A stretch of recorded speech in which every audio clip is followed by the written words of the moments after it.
Yo, what's going on, guys? DJ KC2102 coming at you again. So let's get into it.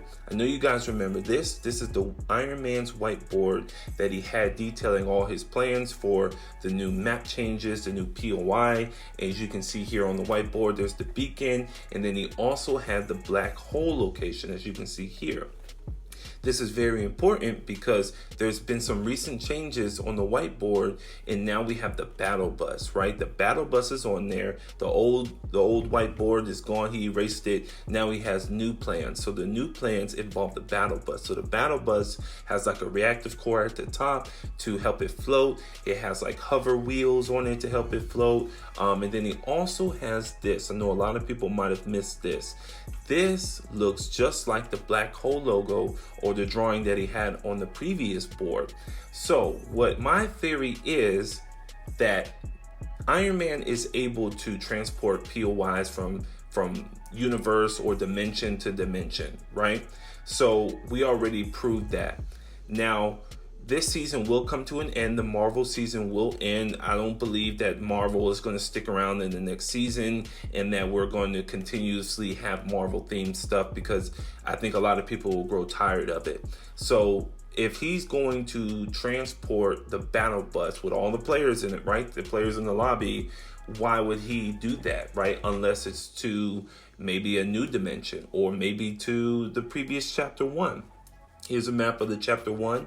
The previous one, like I think right before we went into chapter 2, we had the ice location, the desert location.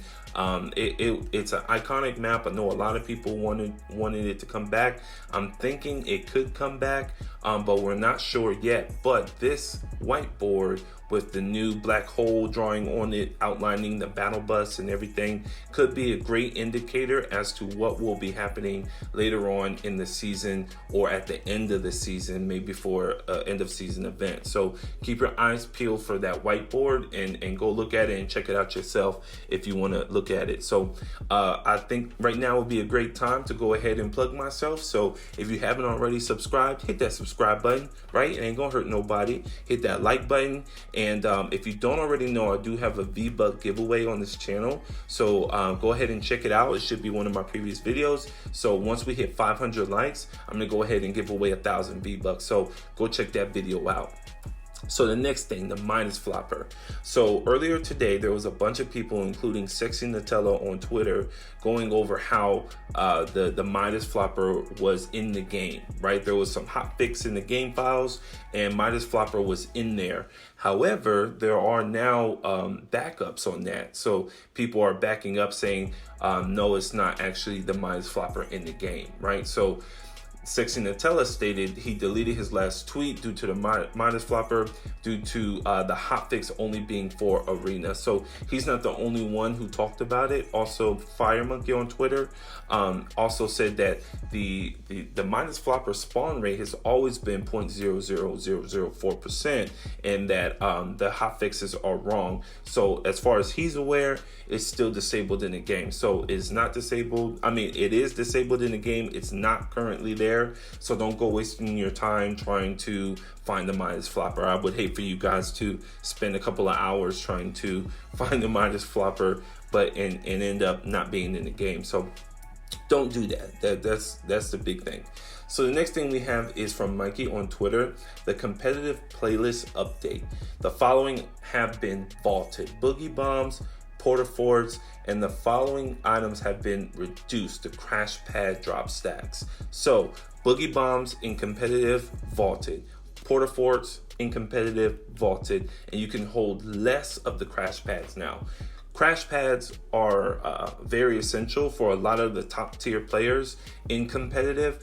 And I'm not really sure about the Porta Forts. It could be a new strat. I don't think it was in there before. And then Boogie Bombs as well. It wasn't in there before, but I know Crash Pads is a big strat going on in competitive. So let me know down below what you guys think about these nerfs in Fortnite competitive, with them vaulting the Boogie Bombs and the Porta Forts, and also reducing how many of the Crash Pads you can actually stack. So moving on, the next thing we got is a tweet from Mikey on Twitter.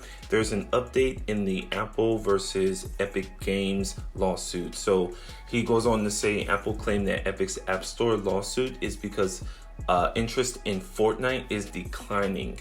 In a newly filed reply today, Epic says Apple made their comments based on Google Trends and that Fortnite's player base actually increased over this time. I do agree with Epic in saying that. There's a lot of new players to the game. There's a lot of new content. There's a lot of new things happening, which are attracting new players. Yes, a lot of players are not playing anymore via the mobile category, but I do believe that a lot of those players still did have another form to play Fortnite on. And if they didn't, then yes, there is a loss of players, but there could be also a regaining of other Fortnite accounts and players on different forms like Xboxes, PlayStations, computers, PC. So I do believe that Apple probably got that information from somewhere locally found or on the internet somewhere. So let me know what you guys think about that down below as well. So whose side are you on, right? I don't really care. I really just want the whole lawsuit to be over, and hopefully Fortnite gets back onto Apple devices and everybody's happy. So that's all I got for you guys today. If you liked the video, go ahead and hit that like button, subscribe, because it ain't gonna hurt nobody, and I'll catch you guys next time.